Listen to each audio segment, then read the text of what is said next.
स्वागत है यीशु मसीह की प्रेजेंस में। अपने पड़ोसी को बोलो तुम सेम नहीं जा रहे हो वापिस। कितने लोग छुटकारे की इन 7 मीटिंग्स में ब्लेस हो रहे हैं? अपने हाथों को सचमुच उठाना, जिनको टेस्टिमनीज मिल रहे हैं। 7 वीक्स मैंने आपको बताया था कि मैं आपको वचन में लेके जाऊंगा जो डिलीवरेंस का होगा, और आपकी लाइफ का कोई भी हिस्सा क्यों ना हो, वो मैरिज हो, वो फाइनेंस हो, वो सेहत हो, वो स्पिरिचुअल लाइफ हो, वो परमेश्वर के द्वारा टच की जाएगी और सेम नहीं रहेगी। हालेलुया। उसका आत्मा रोज हमें सिखाता है और वो रोज हमारी अगुवाई करता है। हम जब समर्पण करते हैं वो किस तरह काम करते हैं, जब हम अपना समर्पण कम करते हैं वो किस तरह से काम करते हैं, वो रोज आपको सिखाता है और उसका वचन आपकी हेल्प करेगा। आज जिन्होंने बपतिस्मा नहीं लिया, आज वो बपतिस्मा लेके जाएंगे वापस, क्योंकि अगले थर्सडे प्रभु भोज है और मैं चाहता हूं कि आपके पूरे परिवार, आप लोग सब शामिल हों। परमेश्वर ने कहा था कि जब तुम, मूसा को कहा जब तुम मेमने को खाना तो फुर्ती से खाना, लाठी लिए हुए, जूती पहने हुए, तैयार होकर उस मेमने को खाना। आप जब अपने घरों में हम लंच डिनर करते हैं तो हम आराम से बेल्ट ढीली करके करते हैं, कस के नहीं करते, कोट पैंट डालकर डिनर नहीं करते हम, हाँ या ना? लेकिन उसने कहा कि कमर बांधकर और जूती पहनकर और हाथ में डंडा लिए हुए तुम खाना, क्योंकि जैसे ही तुम मेमना खाओगे मैं तुम्हें आजाद कर दूंगा। पुराने नियम में जो भी हुआ है ना, वो हमेशा एक प्रतिबिंब रहा है, एक एग्जाम्पल रही है। और नए नियम में जब हम उसी मेमने को प्रभु भोज के रूप में, रोटी के रूप में खाते हैं, हमें यह मालूम होता है कि हमें बिल्कुल तैयारी के साथ खाना है, क्योंकि गुड न्यूज आपका वेट कर रही है। उसके बाद हमें लगता है कि हम एक ईसाइयों वाला एक रीति रिवाज पूरा कर रहे हैं कि यीशु मसीह ने कहा था मेरे आने के समय तक मेरी मौत को याद करके इसी तरह किया करना, रोटी लेना और उसको मेरी देह बोलना, और जूस लेकर उसको मेरा लहू बोलना। हमें लगता है हम उसको जूस बोल रहे हैं, उसको रोटी बोल रहे हैं, लेकिन वो जूस और रोटी नहीं है, वो वास्तव में उसका शरीर और वास्तव में उसका लहू है, बाइबल कहती है। और बाइबल कहती है जो कुछ आप खाते हैं, किसी के व्यक्ति के ब्लड के सैंपल को अगर आप लेंगे तो उसके ब्लड से सब कुछ आ जाता है कि ये चिकन ज्यादा खाता है या सब्जियां ज्यादा खाता है, ये बंदा इसमें ये चीज की कमी है, इसमें ये चीज की बहुतायत है। डॉक्टर बोलते हैं तेरे में यूरिक एसिड बढ़ गया है, चिकन कम कर दो, अंडे कम कर दो, दाल कम कर दो, तुम ज्यादा खाते हो। आपके ब्लड में मालूम होता है कि आप क्या खाते हैं। आप जो खाते हैं वो आपके ब्लड में जाता है। जब आप जीसस क्राइस्ट को खाते हैं वो भी आपके ब्लड में जाता है। इसलिए मैं कहता हूं कि आप कभी फेल नहीं हो सकते। मालूम क्यों? अगर मेरा डीएनए जीसस क्राइस्ट का बन जाता है, जब मैं यीशु मसीह को मान लेता हूं, बैप्टाइज लेता हूं, मैं प्रभु भोज लेता हूं, मेरा डीएनए जो है, मेरा स्पिरिचुअल डीएनए अब फेलियर वाला नहीं है। आप कभी फेल नहीं हो सकते, कभी भी। मैंने ये नहीं कहा आप में से 99.99% फेल नहीं होंगे। अगर यीशु मसीह को आपने अपना उद्धारकर्ता मान लिया है, अगर जीसस क्राइस्ट आपके दिल में है, आपने बपतिस्मा ले लिया, मैंने कहा कभी भी आप फेल नहीं होंगे। वो आपके लाइफ हो, वो आपका कुछ भी हो जो आपके साथ जुड़ा हुआ है, बशर्ते आपने वचन का ध्यान रखा हो। दाऊद को एक भी जना हरा नहीं सका, लेकिन दाऊद अपने परिवार में फेलियर था। अगर आपको वचन नहीं सुना आपने, तो आप पिछले मीटिंग में जाओ और उस वचन को कंप्लीट सुनो। बाइबल कहती है दाऊद अपने बच्चों को उसने एक बार भी निराश नहीं किया, कभी भी उनको डांटा नहीं। हमें लगता है ये अच्छी बात है, लेकिन बाइबल कहती है अपने बच्चे की ताड़ना तू छड़ी से कर और तू उसको मरने से बचा लेगा। इसलिए परमेश्वर का आत्मा हमें बाइबल पढ़ने के लिए बोलता है, क्योंकि हम जानते हैं ये बात को कि चाहे तुम बड़े से बड़ी हस्ती क्यों नहीं हो, अगर तुमने वचन को ब्रेक किया तो उसका असर तुम्हारी जिंदगी पे जरूर होगा। परमेश्वर ने यह नहीं देखा कि दाऊद ने 66 लड़ाइयां लड़ी और जीती हैं, ये मेरा एक जन है मेरे पीछे चलने वाला। जहां उसने वचन तोड़ा उसका असर उसकी लाइफ पे था। सब जगह पास था लेकिन फैमिली में फेल था, अपनी फैमिली को इकट्ठा नहीं रख पाया। उसका कारण बैतशेबा के साथ व्यभिचार और उसका कारण अपने बच्चों को करेक्ट ना करना।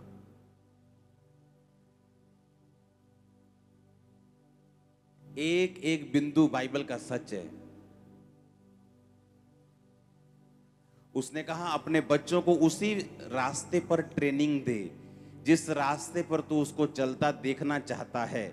जब वो जवान हो जाएगा उस रास्ते से कभी हटेगा नहीं। पहले बच्चे हुआ करते थे 15 साल के, 16 साल के, कुछ मालूम नहीं होता था। इंटरनेट आया, कंप्यूटर आया, पाप बड़ा, अब 12 साल का बच्चा जानता है। आज 8 साल का बच्चा भी पाप के बारे में जानता है। उसके पास फोन है, उसके दोस्तों के पास फोन है। अगर वो पाप के बारे में जानता है तो चर्च में क्यों नहीं बैठा अभी वो? बाद में जब वो जवान हो जाएगा और बिगड़ जाएगा, आप उसके पीछे पीछे भागकर उसके लिए रोजे, फास्टिंग, प्रार्थना करेंगी। इससे अच्छा ये है कि उसको परमेश्वर की हजूरी में अभी लाया जाए। जब वो जवान होगा, वो आपका जवानी का बेटा आपको सहारा देने वाला होगा, ना कि आपकी प्रार्थनाओं को खाने वाला, ना कि सिर्फ आपके रोजे रखवाने वाला, मेहनत करवाने वाला, आपके आंसू आपको रुवाने वाला बेटा नहीं फिर वो होगा या बेटी नहीं होगी। हालेलुया। एक वचन का दाऊद ने ध्यान नहीं रखा, उसका असर उसको भोगना पड़ा। कितना जरूरी है परमेश्वर के वचन को इसीलिए समझना और उसके वचन को डीपली समझना कि परमेश्वर के वचन में अगर ये लिखा है तो मेरे फायदे के लिए लिखा है। हालेलुया। क्योंकि तुम परमेश्वर से ज्यादा धर्मी नहीं हो सकते, उससे ज्यादा दयावान नहीं हो सकते, उससे ज्यादा समझदार नहीं हो सकते। तुमने इंसान का दिल दुखने से बचा लिया और परमेश्वर से हट गए। ये तुम्हारी जिंदगी की सबसे बड़ी मूर्खता निकलेगी, क्योंकि तुम परमेश्वर से ज्यादा धर्मी और दयावान नहीं हो सकते। पतरस कहता है यीशु मसीह कभी ना हो तेरे, तुझे कभी क्रूस उठाए, तेरे साथ कभी ऐसा ना हो। उसने कहा शैतान मेरे सामने से दूर हो तो मेरे लिए ठोकर का कारण है। वो संसारिक प्रेम जो आपको क्रूस से हटा रहा है, आपको उस प्रेम को परमेश्वर के वचन की रोशनी में जांचने की जरूरत है कि ये प्रेम परमेश्वर की ओर से है या मुझे क्रूस से हटाने की साजिश हो रही है। भजन संहिता 130 उसकी 7 आयत में लिखा, इस्राएल यहोवा पर आशा लगातार लगाए रहे, क्योंकि यहोवा करुणा करने वाला और पूरा छुटकारा देने वाला है। अपने पड़ोसी को बोलो यहोवा छुटकारा देने वाला परमेश्वर और पूरा छुटकारा देने वाला। आमीन। पहला राजा 11 उसकी 1 से 13 आयत को मैं पढ़ूंगा। परंतु राजा सुलेमान फिरौन की बेटी और बहुतेरी और विजातीय अन्य जाति स्त्रियों से जो मोआबी, अम्मोनी, एदोमी, सिदोनी, हित्ती थीं, उनसे प्यार करने लगा। वे उन जातियों की थी जिनके विषय में यहोवा ने इस्राएलियों से कहा था कि तुम उनके मध्य में ना जाना और ना वे तुम्हारे मध्य में आने पाएं। वे तुम्हारा मन अपने देवताओं की ओर निस्संदेह फेरेंगी। और उन्हीं की प्रीति में सुलेमान लिप्त हो गया और उसके साथ 700 रानियां, 300 रखेलियां थी और उसकी इन स्त्रियों ने उसका मन बहका दिया। जब सुलेमान बूढ़ा हुआ तब उसकी स्त्रियों ने उसका मन पराये देवताओं की ओर बहका दिया और उसका मन अपने पिता दाऊद की नाई अपने परमेश्वर यहोवा पर पूरी रीति से लगा ना रहा। सुलेमान तो सिदोनियों की अश्तोरेत नामक देवी और अम्मोनियों के मिलकोम नामक घृणित देवता के पीछे चला। और सुलेमान ने वह किया जो यहोवा की दृष्टि में बुरा है, और वह यहोवा के पीछे अपने पिता दाऊद की नाई पूरी रीति से ना चला। उन दिनों सुलेमान ने यरूशलेम के सामने के पहाड़ पर मोआबियों के कमोश नामक देवता के लिए और अम्मोनियों के मोलेक नामक घृणित देवता के लिए एक एक ऊंचा स्थान बनवाया। और अपनी अपनी सब अन्य जाति स्त्रियों के लिए भी जो अपने अपने देवताओं को धूप जलाती और बलिदान करती थी, उसने ऐसा ही किया। तब यहोवा ने सुलेमान पर क्रोध किया और उसका मन इज़राइल के परमेश्वर यहोवा से फिर गया था, जिसने उसको 2 बार दर्शन दिया था। और उसने इस बात के विषय में आज्ञा दी थी कि पराये देवताओं के पीछे ना हो लेना, तो भी उसने यहोवा का कहा ना माना। और यहोवा ने सुलेमान से कहा, तुझसे जो ऐसा काम हुआ है और मेरी बंधाई हुई वाचा और दी हुई विधि तूने पूरी नहीं की, इस कारण मैं राज्य को निश्चय तुझसे छीन कर तेरे एक कर्मचारी को दे दूंगा। तो भी तेरे पिता दाऊद के कारण तेरे दिनों में ऐसा ना करूंगा, परंतु तेरे पुत्र के हाथ से राज्य छीन लूंगा।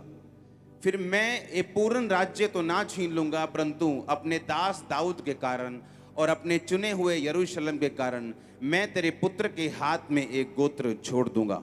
अपने हाथों को उठा, बोलो ये वचन मेरी जिंदगी में फल लाए।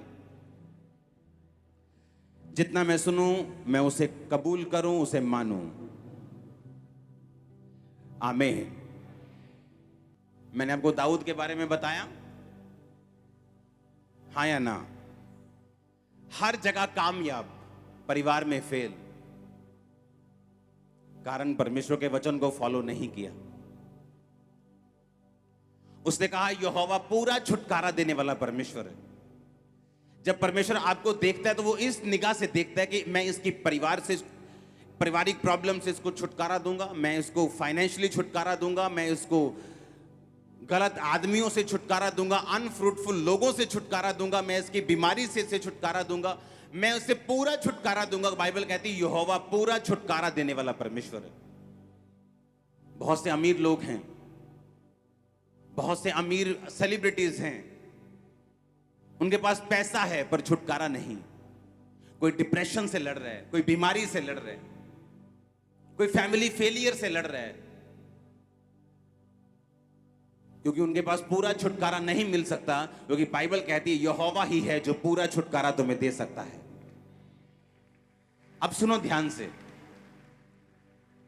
दाऊद के पास पूरा छुटकारा था, सिर्फ एक जगह छुटकारा नहीं था, वो था उसका परिवार।